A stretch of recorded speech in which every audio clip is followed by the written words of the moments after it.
Here now is an update of news and events in and around the Catholic Church. This week on Dateline FRC. Hi, I'm Claudine Shalsita, and this is Dateline FRC of the Servant of God, Father Patrick Peyton's Family Rosary Crusade. In Marinduque, the Diocese of Boac recently celebrated its 30th canonical erection and the 50th anniversary of the canonical coronation of its patroness, Mahal na Birhen ng Biglang Awa. The double celebration was held for 10 days with early morning masses, band processions around the town proper, novenas, and another mass in the afternoons. On the fifth day, a Marian Congress was held with guest speakers, Monsignor Leandro Castro and Father Yulito Ignacio. On the seventh day, there was a Harana kay Maria featuring the Boac clergy, seminarians, and various choirs. On the ninth day, the FRC team arrived to cover the festivities. In the morning, a diocesan procession was held, followed by the blessing of the Shrine of the Patroness. The 9 a.m. Eucharistic celebration was followed by the granting of diocesan awards. The program of activities went on till evening. The last day of the celebrations was highlighted by a Eucharistic celebration led by His Eminence Ricardo Cardinal Vidal. Let's watch more of the proceedings as documented by the FRC team.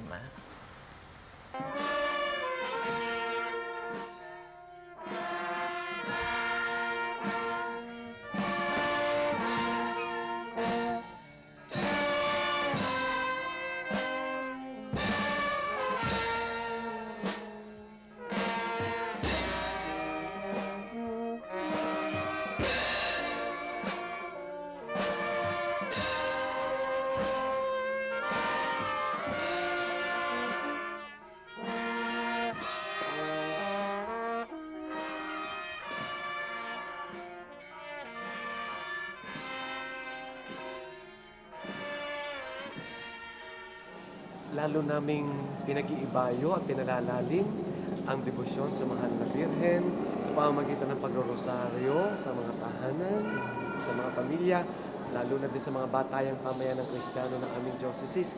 Yung basic ecclesial communities dito sa Marinduque, ang tawag ay Batayang Pamayan ng Kristiyano o BPK.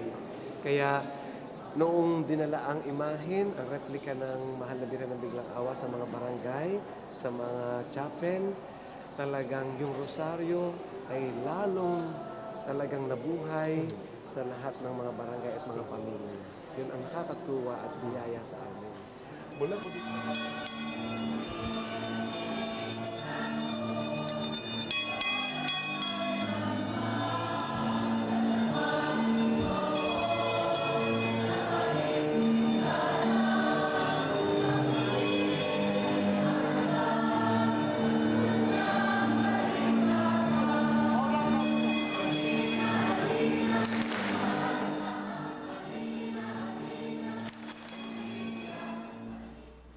Kung ating diocese ay nananatiling tapat sa loob ng 30 taon at nagiging mas masigasig sa kanyang pananampalataya habang tumatanda, yan ay dahil sa pagkalinga sa atin ng mahal na patrona na sa katedral na ito ay tinatawag nating Immaculada Concepcion.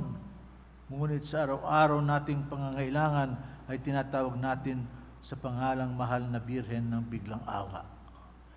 Tinatanong sa akin ng mga tao sa Cebu, bakit po biglang awa?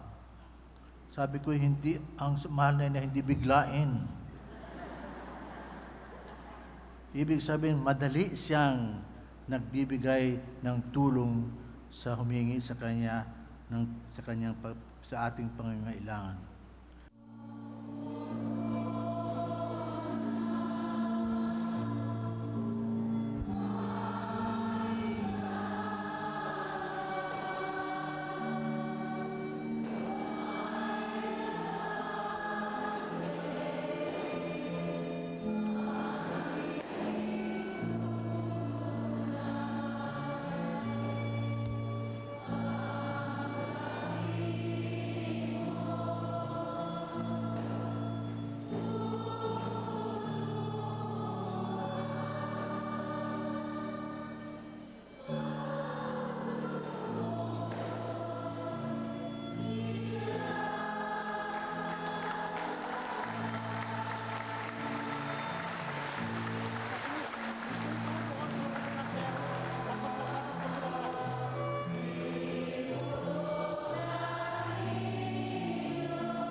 Kitang-kita natin ang mahal na Birhen ay talagang nasa puso ng mga Pilipino. Ibang-iba ang pagdiriwang kapag ang pinagdiriwang ay ang ating ina, ang mahal na Birhen. At kitang-kita po natin ang pakikiisa ng mga tao at ang daman-dama mo na ang mahal na Birhen ay talagang hindi malayo sa puso ng Pilipino. Kami natutuwa at sumapit ang ganitong taong ito na matagal namin nahintay. At sa 50 taon na sumapit ang kanyang kaarawan ay napakasaya po namin, lalong-lalo na dito sa Marinduque. Napaka-milagrosa po niya. Ang dami po niya nagagawang kababalaghan dito sa aming probinsya. Lalong-lalo na po yung mga nakaraang mga kalamidad dito, yung pinakamalakas na bagyo po. Aawa naman ng Diyos ay at na sa pamagitan po niya kami po ay na-save. Kaya ito yung pinagdiriwang natin, awa ng Diyos sa pamamagitan ng ating inang si Maria na kinikilala dito sa Buwak Marinduque at sa buong Marinduque na mahal na Birhen ng biglang awa. Ang mahal na biglang awa ay laging nakasuporta at nakaalala sa aming mga kapulisan, lalo-lalo po sa uri ng aming trabaho. At siya po ang gumagabay sa aming mga pang-araw-araw na gawain sa pagpapanatili ng kaayusan at katahimikan ng aming bayan, lalo tigit ng lalawigan ng Marinduque. Bilang gobernador po ng lalawigan ng Marinduque at kami po ay bumabati sa kaarawan po ng aming Mariang Biglang Awa dito po sa lalawigan ng Marinduque, sa bayan po ng Buwak, sa ika-50 selebrasyon at muling pagkokorona niya sa araw na ito sa pamumuno po ng ating Cardinal Ricardo Vidal, ng anak po ng bayan ng Mukpog, at ganoon din po sa aming Bishop Reynaldo Evangelista. Kami po ay nagbibigay pugay sa lahat po ng taong sumama sa aming selebrasyon, at ganoon din po sa samahan ng Family Rosary Crusade na narito po silang lahat at upang sumama at makasaya sa selebrasyon namin pong ito. Inaanyayahan ko po kayo na patuloy na palalimin ang inyong debosyon sa mahal na Birhen. At lalo pa nga dito sa amin sa Marinduque, mahal na Birhen ng Biglang Awa. Kung kayo po ay mapagawi dito sa Luzon, dito sa Southern Tagalog, kayo po ay mapatawid dito sa Marinduque, kayo po ay bibisita dito sa mahal na Birhen ng Biglang Awa.